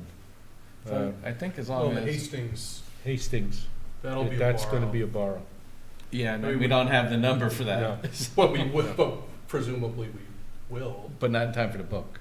That's true, not time for the. Yeah, Well, that's what I meant. But when that article does come up, we can get up and make our message known that this is what it's gonna cost to borrow that, just so they understand what addition to the tax they're gonna see. So I think All right? as We long have as options to do that. we have that Yeah. information if people ask, because I Yeah. think for some of these smaller borrows, the number's so small, it's less than $5, it's not a big deal. Whereas if you're gonna borrow $10 million, it's a lot more. All right. Yeah. We'll make sure we get that. I personally, from a finance committee perspective, absolutely believe that when we put out an estimated tax number, we should identify what all of the components of that tax number are, so people do understand. For example, I don't know which question it was that you asked, Rod, but there was some concern about, the fail school, how much was that? Yep. Was that added to the tax bill? Oh, you also had a question about, why didn't we just lump sum the $50.99 surcharge into that tax bill? I broke it Oh, yeah. out in the reporting, I broke it out deliberately, okay. because that is a given, that's what it's gonna be, Oh, right? Where the tax bill was an estimate. but the total equals the total tax bill? Once you get the estimated tax bill is $765. Yeah. And then you'll get a surcharge, a broken out surcharge of $50.99. Okay. So that 59.99 is not in the numbers that Leah's, It is, putting if together. you look on that oh, okay. financial statement I gave all of you earlier. Yep. Beth, I've got to send this one to you. Thank you. You'll see that on the bottom, it shows the estimated tax and, Oh, the 765, and then And you add then- 50, it goes to 860. yeah, Gotcha. Yeah. Okay. okay? And that financial statement appears in the book. That's good. All right, so we're good. Walter, anything else? Yeah, I was just bringing it up because I Yeah. didn't see it in there, so Okay. I don't have a big problem either All way, right. because we don't have the only two items that were really big numbers for borrowing, and one of them is part of water, which makes it more complicated to figure out, and the other one we don't have the number for because it's from the schools, and we're gonna learn that on Thursday, a week from a week today. from, I mean, the water one makes it more difficult to figure out the impact on the average, You can't say it's on every Water single-family user. home. but Correct. it's easy enough to calculate the total cost of the borrow, Yes, which is what was reported on the library article, right? yes, but I found that less useful myself. Yeah, I suppose. Just Yeah, I 'cause- don't disagree with that. Because it's just but- a big number, and Yeah. okay, how's that affect me? You know, it's just Well- like we don't know when Well- you spend $20,000 on something. But it also tells you how much do you value that project when you look at it from a Yeah, total well, as it's fair opposed to. too on the bigger things. I mean, it's just that when people buy homes and they're gonna spend $500,000 on a home, they're not sitting there going, well, I'm really buying it for $980,000 with interest or something. We all like to fool ourselves, right? we have a question, Mr. Savoy?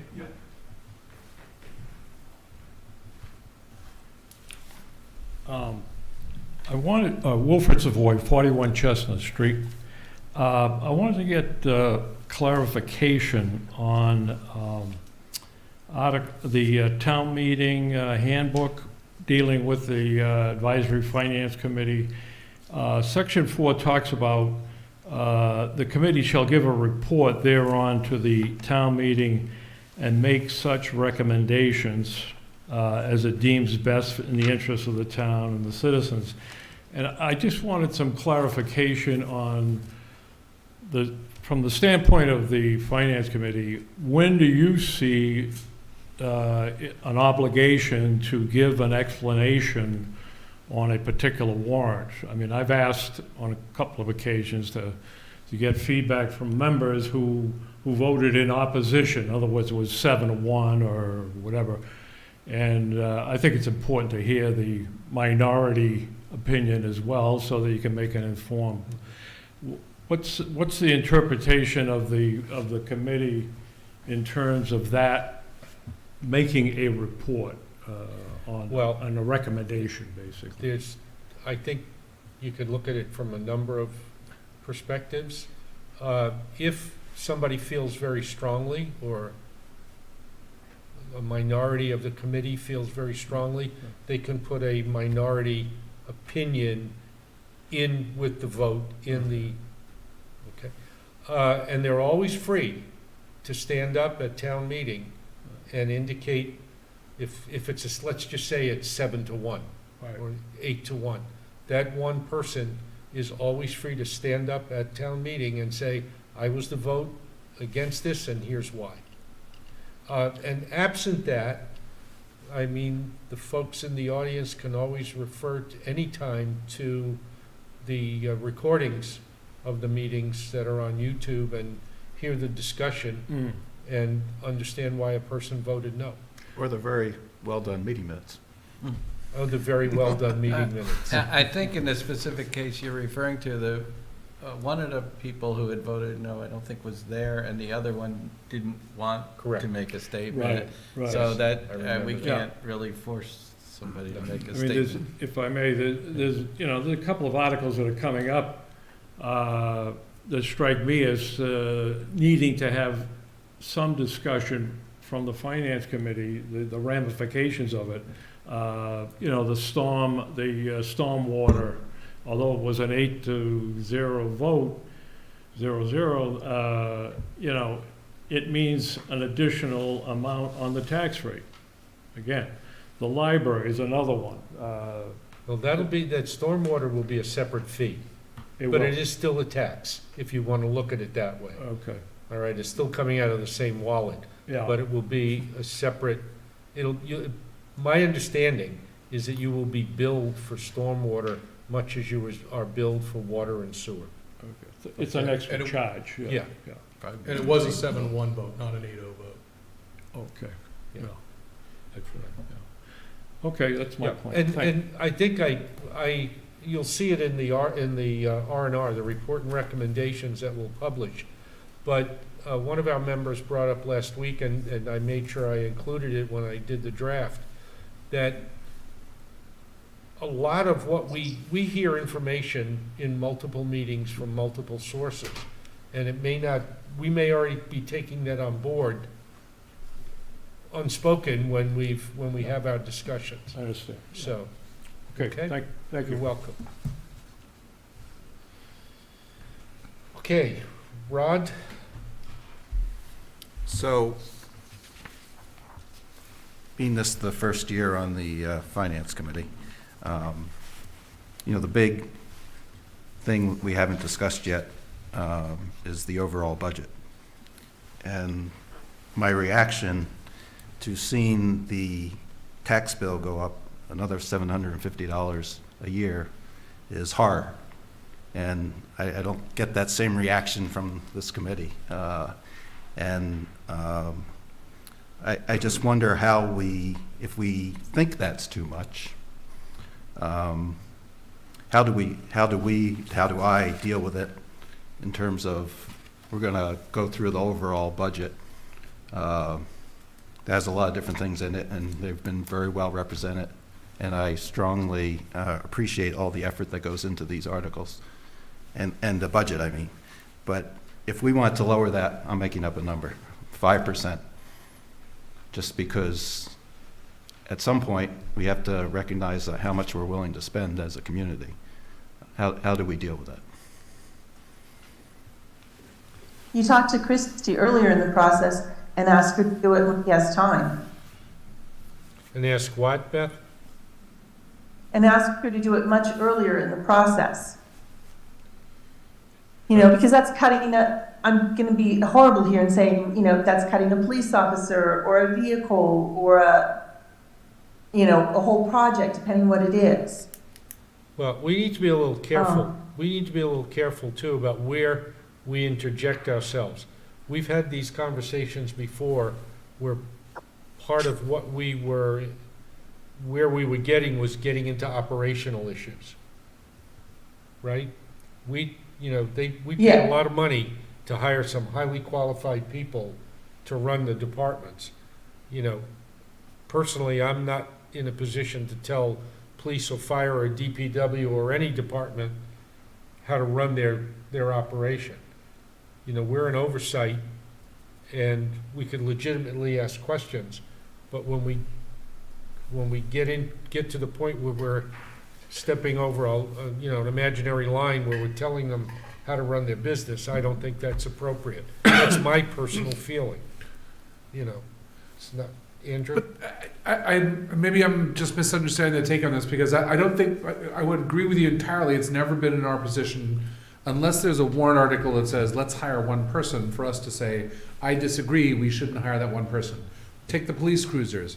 They want to get 4 police cruisers. Is it within our right to say, we don't agree with this, we believe as a group that should be 3? As a warrant article, yes. Going down into the budget is a much more difficult thing for us to say, you should remove a person, but it's not against us to say, I believe we should only recommend 90% of the budget for, say, for example, the police. But how they spend that 90% is up to them. However, I think maybe getting back to your question, what we don't have the luxury of doing is saying, I believe the budget is 5%, should be 5% lower. We're a very operational committee. We're very much digging down to the numbers.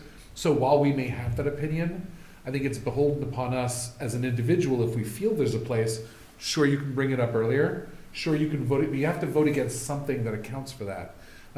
Just having this gestalt, 5% is too high. Yeah. Totally valid opinion and totally something we could bring up earlier, but not the kind of thing that would show up on our recommendations at this, really microscopic level of the game, I believe. But can you vote against certain elements of the budget? Absolutely. In your mind, if you could find where that 5% would come from some of the areas, 100%. You don't even have to know why those, that 5%, you don't have to articulate that. but just that at the point where we're voting on the individual budget lines is a hard place to say, I don't agree with 5% of all of it. That's kind of not, we're looking for recommendations here, so. Well, and I think And Andrew's right. I'm not necessarily 5% of the overall No, I budget, know, it's no, a we huge get number. it. I'm saying Yep. lower the increase by 5%. I Yeah. mean, something to, Okay. But to go back to your point about, let's just use police, Yep. for example. They want to hire another officer. The police chief stands up in front of us at the budget summit and stipulates his justifications for what is in his budget. We take that information on board. We could either agree with what he's saying and vote in the affirmative for that article or that budget, or not. We could vote against it. Yeah, so cars would show up as an article, whereas another person would show up in the budget. So Correct. strategically, we couldn't say, we don't want you to hire the extra person, police, DPW, fire, whatever it is. Yeah. We couldn't really say that because that's a budget line. We can say, we think your budget is in excess of 90,000 too high, and by the way, that's the cost of one person plus their equipment, hypothetically. So our recommendation will be $90,000 off your budget. Whereas in an article, we could say, you're asking for 4 cars. We think you should only have 3 cars because of all the other spending going on. So we have a little more strategic scalpel there on the article level, but we don't really on a department budget level. So what you're saying is we don't approve specific people, we approve a budget, and then the department sets what they do with it. Well, right. I think that's what our expectation is in terms of recommending the elements of the individual budget. We could, if we vote against it, for example, to Mr. Savoy's suggestion, if there's an 8-1 vote, or if we felt strongly about it, maybe there's a 5-4 vote or something very close, there's a chance to stand up and say, hey, we really think that the DPW has too many people running plows at night. We should be able to roll that back by a plow and save the town X many dollars. So that's something we could say because we have a strong opinion about it. But we wouldn't be voting against an extra person or an extra truck. We'd be voting to reduce the budget by X many dollars, which we think would account for a person and a truck, or some measure thereof. And we're not gonna, if the police chief comes in and says, I wanna, one of the line items is to promote a sergeant to a lieutenant. Yep. I'm not gonna question that. Those are command and control issues, right? But you're right, when it comes to capital equipment, it's easier for us to look at that and say, well, tell us why you need 4 instead of 3. And now, explain the utilization. Tell us how you're rotating vehicles.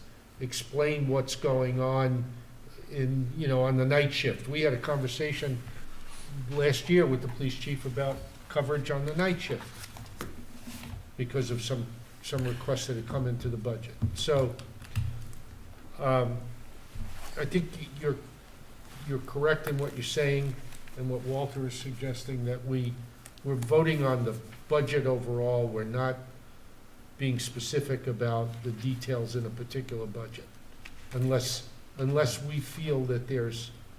Yeah, and it gets back to what you say. We hire competent people, You're and damn right. big Yeah. boys and girls can, if we say, look, you need to cut 10% out of your budget because this has been the vote, and if the town votes for it, we have amazing people here. They can do wonderful things, and they won't want to, but I'm sure they can. But we're not really, can't be that prescriptive. Well, You should Hey, be. can I But to interject for a Rod's- second? Yeah, hang on a minute, Beth. Gene?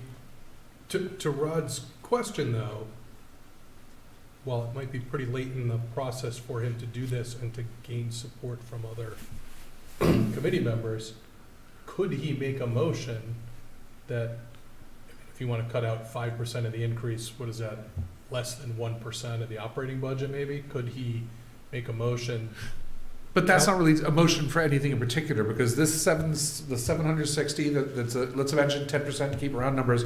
If the motion was, we think 760 is too much, we think that the net gain should only be No, 760 minus That's not what I was going to 76. suggest. Oh, I apologize. I'm sorry. Could he make a motion on the town budget not to approve it at this rate, but to approve it at whatever works out to be 1% less than what the town manager has put forward. I I mean, is that within his purview as a member of the committee? I think it is. It's within the town's purview to do that. We've had people do that. I understand, so that was Can I- Rod's question. can I How could you chime do in? that? John?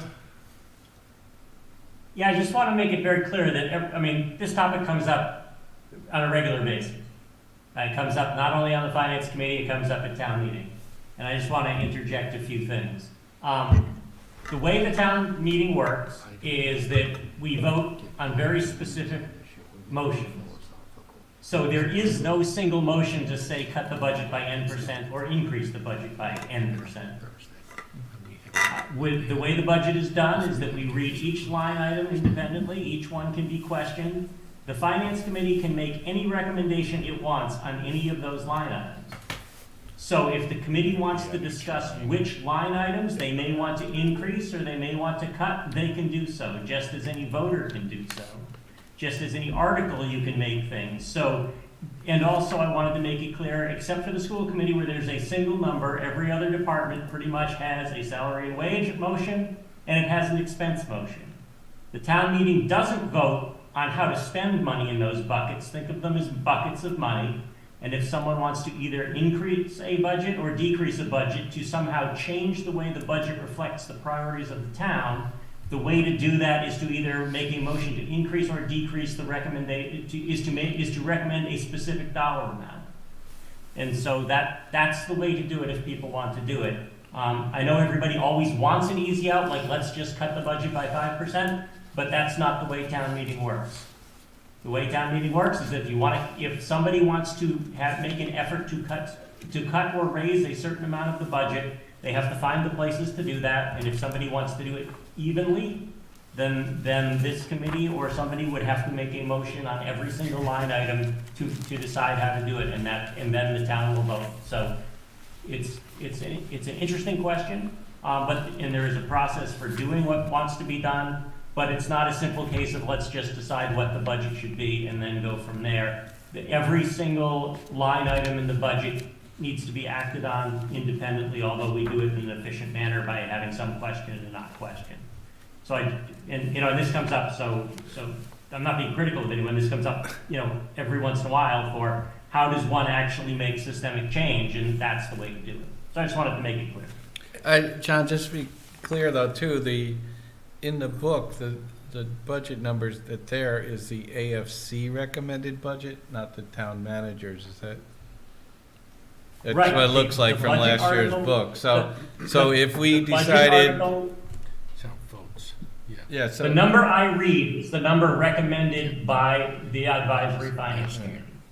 so if, for In- instance, in a the town, AFC but thought advisory- the plants and gardens department or something that doesn't exist, we wanted, instead of, $300,000 in salary and wages, we agreed that it should be 280, we could put that as our recommended budget.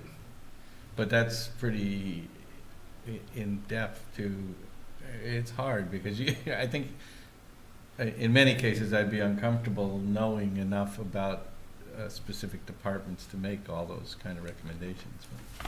And if memory serves me, the cuts that I've heard proposed on the town floor, in keeping with what John was saying, they were both to the school and they were both percentage based. So it was easy for somebody to say the school is overpriced. They thought the school estimate was too high. I recommend that their number was 5-10% lower.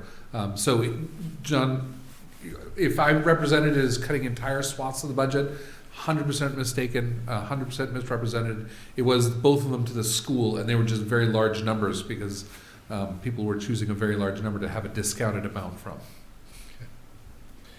All right, it's 9:05. I don't want to make this a philosophical discussion right now because we have to have this R&R approved by Thursday so we can get it to the public. So I'm going to suggest that we continue this discussion on Thursday. We have potentially just one guest coming in to discuss the Hockomock Pond. And we have a few articles, very few articles to vote on, and then we could spend the rest of the meeting discussing the R&R. Okay? So When do you anticipate we would vote on the overall budget? See, that we would have to do on Thursday. Thursday, too. Okay. Yeah. Yep. Okay. Okay. Right, so that's why we need Yeah. those sheets. Okay, anything else? Any liaison reports? All right, future draft agendas, see you on Thursday. And then, don't forget, Monday and the following Thursday, we have we have guests coming in from the planning board and the schools on Thursday. By the way, I did get a response from the superintendent that she was going to do her very best to get those questions that we asked, get them answered this week so we could have them. And we'll see what happens. Okay? All right, can I have a motion to adjourn? Motion to adjourn? Second? Have a second? Second? Bradley, second? Any discussion? Beth? Forget. Bradley, yes. Dolan, yes. Leslie, yes. McMahon, yes. Shafford, yes. Already, yes. 7:00. Thank you all. Thank you at Westborough TV. 9:06. Can we get the